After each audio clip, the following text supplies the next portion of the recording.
Estamos el día de hoy con la doctora Susana Castañeda Otsu, que es un poco extraño. Yo me he acostumbrado a entrevistarla, a conversar con ella o a seguir su actividad como jefa del sistema anticorrupción del Poder Judicial, pero ahora es candidata del partido País para Todos, con el número 3 en el Senado Nacional, ¿no es verdad? Sí.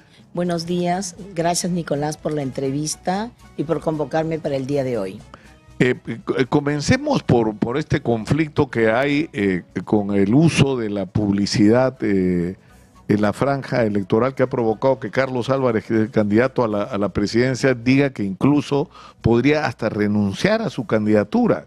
Sí, el día de ayer nuestro candidato presidencial emitió un video en el cual da a conocer de presuntos actos que se habría tomado conocimiento por parte de 2 medios de comunicación y pedía que se esclarezca este tema, ¿no? Para efectos de determinar si se ha dado un direccionamiento del dinero, porque resulta que el 38% del presupuesto asignado para la franja electoral había ido a una empresa nativa, ¿no? Entonces él desconoce, porque la noticia decía País para Todos, partido de Carlos Álvarez. Y como él dice, él claro, no conocía el tema y por eso pide que se aclare. O sea, que la decisión, que no ha participado en esa decisión, que además es contraproducente, porque justamente hablábamos de que esta campaña electoral es muy complicada, tienes 36 candidatos, tienes muy pocas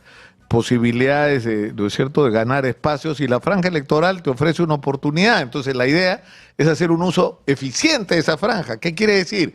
Poner tus spots en aquellos medios que tienen más alcance, y de repente resulta que casi el 40% del presupuesto de ustedes está colocado en un medio que no tiene ningún alcance, es decir, es un medio, no digo clandestino, pero casi, ¿no? Claro, lo que pasa es que aquí, según la resolución que da la OMP, aparece que lo que se le va a entregar es 1.699.000, de ese importe 38%, 642.000 va a Nativa, ¿no? Y claro, como bien afirmas, se necesita optimizar estos pero recursos, por supuesto, ¿no?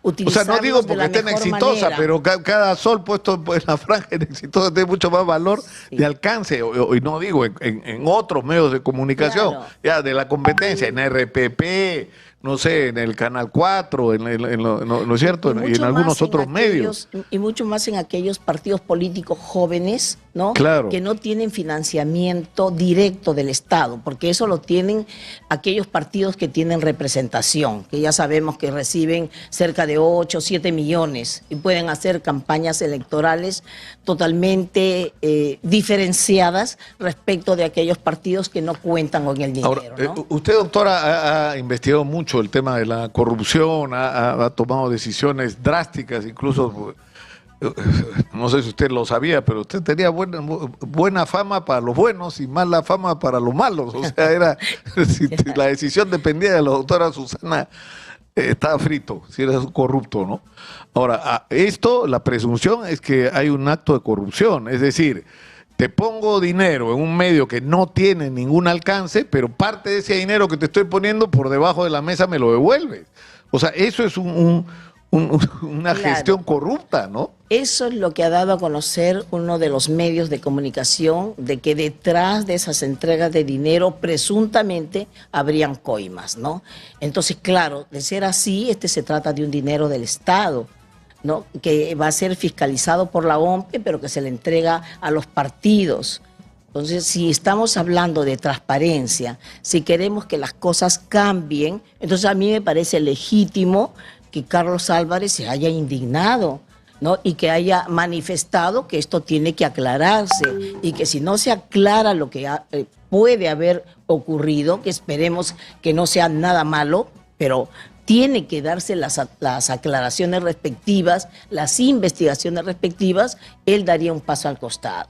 ¿Y qué haría usted, Susana? Nosotros somos invitados de Carlos Álvarez y hemos suscrito un comunicado también el día de ayer expresando de que si no se llevan a cabo las investigaciones, las aclaraciones que nuestro candidato ha solicitado, optaríamos por lo mismo que él, de ser el caso. Si él renuncia, a una situación como esta, que es atribuible a hechos de corrupción, estamos cansados, no solamente los que participamos nuevamente en política como personas nuevas, sino la población, tendríamos que tomar una decisión como la de él, si se trata de hechos de corrupción. Ahora, ¿por qué la decisión? Vamos a los asuntos de fondo, ¿no? Es decir, ¿por qué Susana Castañeda, que tiene una carrera hecha, que ha construido una vida, que se ha ganado un lugar, el respeto, ¿no es cierto?, por su desempeño en el sistema de justicia, de pronto decida hacer política y decide hacerlo del brazo de Carlos Álvarez, que no es un político, es un humorista, es un... ¿No es cierto? Ha sido durante años, ha sido parte de nuestra vida, es verdad, ¿no? Pero como un humorista, personaje de la televisión, ¿no? A mí me parece que es una pregunta muy interesante, ¿no? Y que permite abordar el tema desde otra perspectiva, ¿no? Por ejemplo, alguien puede decir, ya terminaste tu carrera en la Corte Suprema, llegaste a lo más alto, salí con honores, y lo cual me siento muy motivada, pero yo soy una persona con experiencia y puedo seguir aportando al país. En un momento en que la bicameralidad regresa como una nueva institución para el Congreso. ¿Por qué Carlos Álvarez y no otro partido? Porque es una persona nueva. Yo creo que representa para nosotros una opción diferente. Y por lo tanto, si vamos a empezar junto con otras personas que nos ha invitado y con los otros miembros del partido, queremos que esto se inicie bien, sin problemas, porque si hay sombras, cuestionamientos, sospechas, dudas, yo creo que es obligación del partido aclararlas, para que nosotros podamos seguir un camino limpio, transparente, como la población necesita. Además, Carlos Álvarez es una persona que puede ser humorista, ¿no?, pero que tiene un gran corazón y sobre todo una proyección social. Y el pueblo necesita otro tipo ya de representante, quiere algo diferente y yo creo que él sí representa lo que la gente quiere. Ahora, lo que es significativo es, hay un hartazgo en la clase política. O sea, Carlos lo ha expresado durante años desde el lado del humor, ¿no es cierto? Yo creo que todos hemos disfrutado con la manera, digamos, yo no sé si sutil, de faltarle el respeto a los políticos que tanta cólera nos daban, ¿no es cierto? Pero de pronto eso se convierte en una opción política. Pero la pregunta que la gente se hace es, o sea, ¿tiene Carlos Álvarez la capacidad de conducir un país en el tamaño de crisis que estamos atravesando desde el punto de vista de la inseguridad, de la situación económica, y por otro lado de conducir el proceso para aprovechar las oportunidades que tenemos? Yo creo que sí, porque justamente las banderas son el aspecto económico, tema de desnutrición, trabajo y oportunidades para los jóvenes, el tema de la salud que le preocupa mucho. Si bien es cierto, es una persona que se ha dedicado al humor político, también es verdad de que tiene proyección social, de que no necesariamente, como dicen otras personas, se requiere de grandes conocimientos, porque yo siempre he dicho, ¿no? Nuestros presidentes que se han formado en el extranjero, en universidades grandes como Harvard, ¿no?, ¿cómo han terminado? En Barbadillo, ¿no?, lamentablemente. Entonces nosotros queremos cambios. Y creo que él sí lo puede hacer, porque lo que interesa también es que exista un gran equipo que lo apoye y que le dé sustento a los planteamientos y a las acciones que va a realizar. O sea, yo no tengo dudas de que si él llega al poder hará un buen papel y que ese humor político quedará de lado para darle al país una nueva alternativa, que es la que estamos esperando. Bueno, de alguna manera tiene un antecedente en el mundo, ¿no? Vladimir Zelensky, el presidente de Ucrania, ¿no?, hasta el día anterior de ser presidente era el humorista más famoso de la televisión y de los teatros en Ucrania, ¿no? Y de pronto se convirtió en un presidente que más allá de todas las circunstancias ha demostrado tener un coraje y una capacidad de conducir a su país en una guerra, ¿no? Y Contra sobre un país todo tan un poderoso, líder ¿no? frente a un país que representa una potencia en el mundo, como lo es Estados Unidos y como lo es China, ¿no? Estamos hablando de Rusia. Entonces, ¿por qué minimizar una tarea, una función que nosotros consideramos que la puede hacer? No deberíamos. Lo importante, creo yo, es la persona, de que esta persona cuando llegue demuestre de que las cosas las va a hacer bien. A mí me ha llamado la atención lo siguiente, es decir, yo al comienzo del programa del día de hoy decía, y sé que se pican mucho mucha gente de la política cuando lo digo, que yo creo que lamentablemente en el Perú la política se ha convertido en una actividad criminal más. Que así como hay gente que se junta para extorsionar, para asaltar bancos o para traficar con drogas o lo que fuera, hay gente que se junta para asaltar el presupuesto de la República. Y eso, desde mi punto de vista, por lo menos, es tan criminal como lo que hace el monstruo. Entonces, y eso es una tragedia, porque al final terminas gobernando no en función del interés de los ciudadanos, sino de tu propio interés, y tu método para enriquecerte es el ilícito, el de la corrupción, el de las sobrevaloraciones, el de, ¿no? Se pervierte completamente la función gubernamental y al ciudadano no importa, ¿no? Sí, y es lamentable porque la Constitución nos dice que todos los funcionarios públicos están al servicio de la nación. Y entonces nosotros estamos viendo año tras año, pese a todos los esfuerzos que hace la Fiscalía y el Poder Judicial, somos el único país en el mundo, creo, que ha logrado juzgar y sentenciar a diversos presidentes. O sea, no hay esa figura, salvo Argentina hace poco que emitió una condena contra una exmandataria. Pero después México, Uruguay, no se presentan esos antecedentes. Y por lo tanto, es cierto lo que estás manifestando, no es posible pues de que incluso se haya hecho un estudio donde se determine de que de la minería ilegal se estarían financiando a los partidos políticos. Entonces, claro, si yo voy a tener un financiamiento ilegal, las normas, las leyes que propongan los que salieran elegidos por esas representaciones no van a ser leyes que van a servir a la colectividad en general, sino a determinados aspectos, ¿no? A determinados grupos. Y por lo tanto, no quisiéramos pensar que las organizaciones criminales se trasladan de ese ámbito hacia un ámbito congresal. Sería muy lamentable para todos nosotros.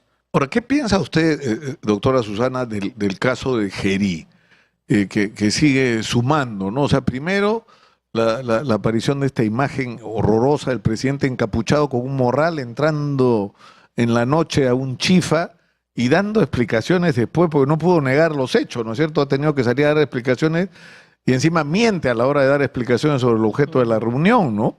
Y después otra reunión más, en todo momento con conflicto de intereses, porque es decir, primero es el mismo empresario en realidad, pero que tenía un problema con una concesión, es el mismo empresario que le habían cerrado el local, luego se reúne en Palacio. Eso me parece una locura, el presidente reunido en Palacio con una persona que debería estar en detención domiciliaria. Sí. Y luego el incidente con las jóvenes que fueron contratadas luego de ir a Palacio de Gobierno, lo cual o sea, yo no quiero hacer ninguna calificación de ninguna índole, pero eso no es regular. Es decir, no es el procedimiento para, o sea, el presidente de la República no es el jefe de recursos humanos del gobierno, ¿no? Claro. Ya, sobre el primer punto, a mí me parece totalmente descalificado para un alto cargo de la nación de que se vaya a un lugar, a un chifa, donde se encuentra un empresario que tiene contrataciones con el Estado. Eso de por sí lo descalifica de primer nivel, ¿no?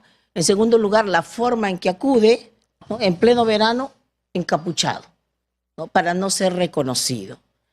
No tiene por qué ir un presidente de la República a encontrarse con personas que tienen contratos con el Estado. Para eso hay los mecanismos que la propia ley establece. Luego la actitud del Congreso, ¿no? Se le pide que renuncie, él dice que no va a renunciar, bueno, es un tema personal, pero el Congreso plantea 6 mociones de censura y pedido de vacancia. Ninguna prospera, porque entre ellos se echa la culpa de que no reúnen los votos, de que no pueden hacerlo, de que el Estado estaría en crisis. Yo creo que no entraríamos en crisis porque ya está el Jurado Nacional de Elecciones y la OMPRE preparando el camino de transición hacia una democracia que entendemos, esperemos que sea la mejor. Creo que el Congreso tiene mucha responsabilidad también en lo que viene pasando. Y claro, nosotros y la población ve lo que está ocurriendo, ¿no? Y dice cómo una persona que está ocupando por poco tiempo la presidencia de la República no puede estar cometiendo estos actos que no son solamente faltos de ética, sino que yo entiendo que tienen contenido penal. A tal punto tienen contenido penal que el fiscal de la Nación ya tuvo que abrir investigación. Tuvo que abrir la investigación. Yo siempre he pensado que la sentencia del Tribunal Constitucional, interpretando el artículo 117 de la Constitución Política, no ha dado una respuesta satisfactoria al problema. Porque eso está bien para países donde las personas que llegan al poder tienen otra clase de principios y valores. Pero si estamos acostumbrados a que los que llegan al poder constantemente están implicados en actos de corrupción, entonces la respuesta tiene que ser distinta, ¿no? Y cuando dijo el presidente Gerí, yo voy a pedir que me levanten el secreto de las comunicaciones, el fiscal de la Nación dijo, no, a la figura presidencial se la respeta. Entonces yo he dicho de que la sentencia del TC no llega hasta esos puntos. Si yo voluntariamente dispongo, estás diciendo yo pido que se levante el secreto de las comunicaciones, pues me lo tienen que hacer, ¿no? Doctora Susana, tenemos que terminar por hoy. Le agradezco mucho por estar con nosotros. Yo no sé qué va a pasar en las próximas elecciones, pero y no quiero decir que voy a votar por usted, ¿no? Porque la verdad no tengo idea por quién va a votar, pero yo creo que necesitamos cambiar el Congreso de la República y poner gente que tengan por lo menos cualidades morales como las que usted tiene, ¿no? Yo creo que eso nomás ya sería un cambio significativo. Muchas gracias por estar con nosotros. Solamente un minutito decirles que 30 segundos. Ya, 30 segundos. Postulo por el Partido País para Todos. Es del día 12 de abril. Marque la carretera y escribe el número 3 por el Senado Nacional. No les fallaré.